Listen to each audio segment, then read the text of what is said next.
నమస్తే అండి. నా పేరు కిల్లు వెంకట రమేష్ నాయుడు. నేను ఒక మాజీ ప్రభుత్వ ఉపాధ్యాయుడిని. ఈ అరాచకమైన ప్రభుత్వానికి దగ్గర పని చేయలేక బయటకు వచ్చి నా బాధను వెలగక్కుని నాకులాగే నా ఉపాధ్యాయ మిత్రులకు, సోదరులకు, అలాగే నా తోటి ప్రభుత్వ ఉద్యోగులకు ఈ ప్రభుత్వం చేస్తున్న అన్యాయాల గురించి మచ్చుగా కొన్ని చెబుదామని చెప్పేసి మీ ముందుకు వచ్చానండి. అదేమంటే ఈరోజు శ్రీ జగన్మోహన్ రెడ్డి గారు, గౌరవంగా పిలుస్తాం జగన్మోహన్ రెడ్డి గారు అని చెప్పేసి, ప్రభుత్వం వచ్చినంటనే వారం రోజుల్లో సిపిఎస్ విధానాన్ని రద్దు చేసి మీకు అంటే 2,50,000 మంది సిపిఎస్ ఎంప్లాయీస్కి లబ్ధి చేకూరుస్తానని చెప్పేసి మోసపూరిత హామీలు ఇచ్చి ఈరోజు నువ్వు మోసం చేసావు. 1 సంవత్సరం కాదు, 2 సంవత్సరం కాదు, ఇప్పుడు మళ్ళీ 5వ సంవత్సరం మళ్ళీ ఎలక్షన్స్కి వెళ్ళిపోతున్నారు. ఇప్పుడు దాకా ఇచ్చి సిపిఎస్ హామీలు ఇప్పుడు దాకా నెరవేర్చలేదు. అలాగే మాకు 9 పెండింగ్ డిఏలు, ఎవడబ్బగారు సొమ్ము అని చెప్పేసి ఇప్పుడు దాకా 9 డిఏలు నువ్వు పెండింగ్ పెట్టేశావు.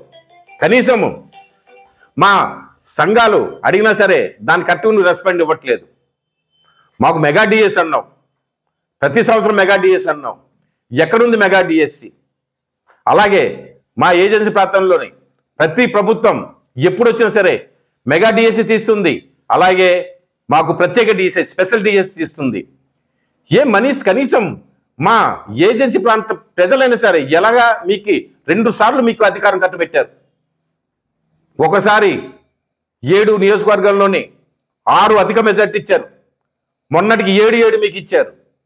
ఇంత చేసి టీఏడిఎల్ అడిగితే డిఎల్ లేవు, 9 డిఎల్ లేవు. అలాగే పనికి మాలి యాప్స్ అన్ని తీసుకొచ్చావు. ఒక ఉపాధ్యాయ వృత్తి అన్నది అతి పవిత్రమైన వృత్తి. ఆ వృత్తిని కనీసం గౌరవించకుండా ఏ ప్రభుత్వం వచ్చినా చక్క ఉపాధ్యాయులు గౌరవించి చేసే ప్రభుత్వాలు ఈరోజు నీ ప్రభుత్వం వచ్చిన దాకా చి అని చెప్పేసి మరుగుదొడ్లు వెళ్ళి ఫోటోలు తీయించి ఇంత నీచమైన ప్రభుత్వం నీదే ఇక్కడ. అలాగే కరోనా టైంలోని బ్రాంతి షాపుల్లో డ్యూటీ చేసావు. ఏంటో ఈ పరిపాలన? ఉపాధ్యాయులు అంటే మీకు అంత చిన్న చులకన చూప. ఈరోజు 2.5 లక్షల మందికి ఏదో నువ్వు సిపిఎస్ రద్దు చేశాను అంటున్నావు. ఇదే 2.5 లక్షల మంది తిరుగుబాటు చేస్తారు నీ మీద. అలాగే మా ఉద్యోగులు సుమారు అవుట్ సోర్సింగ్ రెగ్యులర్ వాళ్ళు మొత్తం కలిపి సుమారు 7.5-8 లక్షలు ఉన్నారు. వాళ్ళందరూ కూడా నీ ప్రభుత్వం మీద ఎప్పుడు నీ ఓట్లు ఎలక్షన్లు వస్తాయా ఓటుతో బుద్ధి చెప్తాను చూస్తున్నారు. నువ్వు మామూలుగా 12 లక్షలే 8 లక్షలే కదా 7 లక్షలే కదా ఉద్యోగస్తులు ఏం చేస్తారు పక్కన పెడదామని చెప్పేసి అన్నావు. కానీ ఈరోజు సుప్రీంకోర్టు అదే టీచర్స్ విధులు తీసుకోండి, ఎన్నికల్లోని వాళ్ళు విధులు నిర్వహించాలి, వాళ్ళే కరెక్ట్ విధులు నిర్వహిస్తారని చెప్పేసి ఒక సుపపారణం చెప్పారు. కానీ నువ్వు టీచర్స్ అంతా పక్కన పెట్టేసి నువ్వు ఈరోజు ఎలక్షన్ చేసుకుందాం అనుకున్నావు. ఆటలు ఇంక చెల్లవు, సుప్రీంకోర్టులో ఆటలాడుతున్నావు. అది చెల్లదని చెప్పేసి ఇవాళ గౌరవ సుప్రీంకోర్టు మాకు ఇవాళ తీర్పిచ్చింది, టీచర్స్ విధుల్లో తీసుకోమని చెప్పేసి. ఏంటయ్యా నీ ప్రభుత్వం? ఏంటి నువ్వు చేసే అరాచకం? ఒక గిరిజనుడికి న్యాయం చేయట్లేదు, ఒక ఉపాధ్యాయుడికి న్యాయం చేయట్లేదు, ఒక ఉద్యోగస్తుడు న్యాయం చేయట్లేదు, ఒక పోలీసు వాడికి ఉన్న రాయితీలు తీసి పక్కన పెట్టావు. ఏంటి కొన్ని మచ్చుగా చెప్తున్నాను. ఇది మా సిపిఎస్ డబ్బులే, సిపిఎస్ మ్యాచింగ్ గ్రాంట్ అది మాకు తెలియకుండా 10% నువ్వు లాగేసుకుంటున్నావు. ఆ 10% ఏది మా డబ్బులు మా జీతాల్లో కట్టేది. మేము డబ్బులు అడిగితే ఆ మ్యాచింగ్ అంటే అడిగితే సుమారు ఒక 3,50,000 చిల్లర కోట్లు చిల్లర అది వేసావు. మాకు ఒక ఎల్ఐసి డబ్బులు లేవు, ఒక పార్ట్ ఫైనల్ పెట్టుకున్న ఏపీజీఎల్ డబ్బులు లేవు, ఒక లోన్ డబ్బులు లేవు, ఒక సరెండర్ లీవ్స్ డబ్బులు లేవు, ఒక ఎర్నల్ లీవ్స్ డబ్బులు లేవు. ఏంటయ్యా చేసుకుంటారు?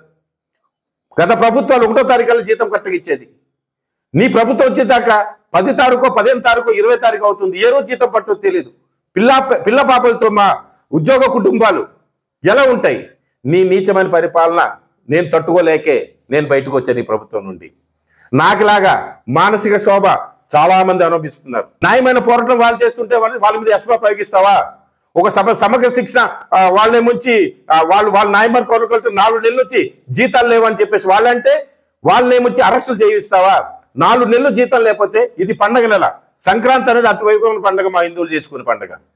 ఈరోజు సంక్రాంతిలో హిందువులే కాదు క్రిస్టియన్సే కాదు అందరూ కూడా సఫర్ అయ్యాయి నీ వల్ల. ఎందుకంటే ఇన్ టైంలో జీతాలు లేవు. మొన్న క్రిస్టియన్ సోదరులు పండుగ అయింది, వాళ్ళకి జీతాలు అరకొరలుగా లేవు, అరకొరలుగా ఇస్తున్నాం. అలాగే మాకు ఇప్పుడు సంక్రాంతి వస్తుంది, హిందూ ధర్మైన పండుగ. ఈరోజు బట్టలు కూడా పిల్లలు తీసుకునే పరిస్థితుల్లోని ఆ ఉద్యోగస్తులు రోడ్డు మీద దీక్షలు చేస్తుంటే నువ్వు వచ్చేసి ఈ పాటికేమొచ్చి చక్కగా ఇంద్రభవనాలు కట్టుకుంటున్నావు వెళ్ళేసి అది ఋషికొండలోని. మాకేమొచ్చి ఇక్కడ బట్టలు తీసుకోలేనికి కనీసం 500 పెట్టి పిల్లలు బట్టలు తీసుకోలేని మన శోభ మా వాళ్ళు అనిపిస్తున్నారు. ఏంటయ్యా ఇది? మేమండి 7 నియోజకవర్గాలు అత్యధిక మేరతో గెలుచుకున్నారు. మీరు ముందుసారి 6 గెలుచుకున్నారు. మా ఎస్టీ వాళ్ళకి ఇచ్చే, మా ఎస్టీ పీపుల్స్కి ఇచ్చే కనీసం అర్హత ఇదేనా? గుర్తింపు ఇదేనా? ఇలాగే మళ్ళీ ఇంకోసారి మోసపూర్తిగా రాజకీయాలు చేద్దామని చెప్పి మనం చింతపల్లి వచ్చావు. దేనికి వచ్చావు చింతపల్లి? ఏమి హామీ ఇచ్చావు నువ్వు చింతపల్లి వచ్చి? కనీసం మా గిరిజనోడికి నెక్స్ట్ ప్రభుత్వం పలానా చేస్తానని చెప్పి చేయడానికి ఇచ్చావా? ట్యాబ్లు ఇచ్చిపోయావా? ట్యాబ్లు ఇవ్వడానికి మినిస్టర్లోనే తొత్తులు ఉన్నారే ఇంతమంది. ఇప్పుడు మాకు 7 ఎమ్మెల్యేలు ఉన్నారు. జీవో నెంబర్ 3 గురించి ఎవడు మాట్లాడు? ఒక బోయ వాల్మీకులు ఎస్సీ తీసుకు జాబితా కలిస్తే ఎవడు మాట్లాడు? ఏ జీవో తెచ్చేసి ఏ ఉద్యోగస్తుడిని పీకి పాటిస్తావు కూడా మాకు తెలియదు. ఏంటయ్యా పరిపాలన? గత ప్రభుత్వాలకు చేసే పరిపాలన, నీ ప్రభుత్వం ఆ ప్రభుత్వాలు చూసుకుంటే తెలియట్లేదా? శంఖనాకడం పెట్టుకున్న మంత్రులకి, ఒక అంబటి రాంబాబు గారికి, ఒక కొడాలి నాన్నగారికి, ఒక రోజమ్మని, ఏంటి ఆ బూతులు తిట్టే మంత్రుల చేత మా ఉపాధ్యాయులకి మా ఉద్యోగస్తులు తిట్టిస్తావా? ఒక అంగన్వాడీలు న్యాయమైన పోరాటం వాళ్ళు చేస్తుంటే వాళ్ళ మీద ఎస్పా ప్రయోగిస్తావా? ఒక సమగ్ర శిక్షణ వాళ్ళేమొచ్చి వాళ్ళ న్యాయమైన కోరికలతో 4 నెలలు వచ్చి జీతాలు లేవని చెప్పేసి వాళ్ళనేమొచ్చి అరెస్టులు చేయిస్తావా? టీచర్స్ గురించి వీళ్ళు మాట్లాడుతున్నాను అనుకోక, నేను ప్రతిరోజు కూడా ప్రతి ఒక్క అంశం తీసుకొని నీ గురించి మాట్లాడతాను. కాకపోతే ఆమరణ నిరాహార దీక్షలు కూర్చోడానికి కూడా నేను రెడీగా ఉన్నాను.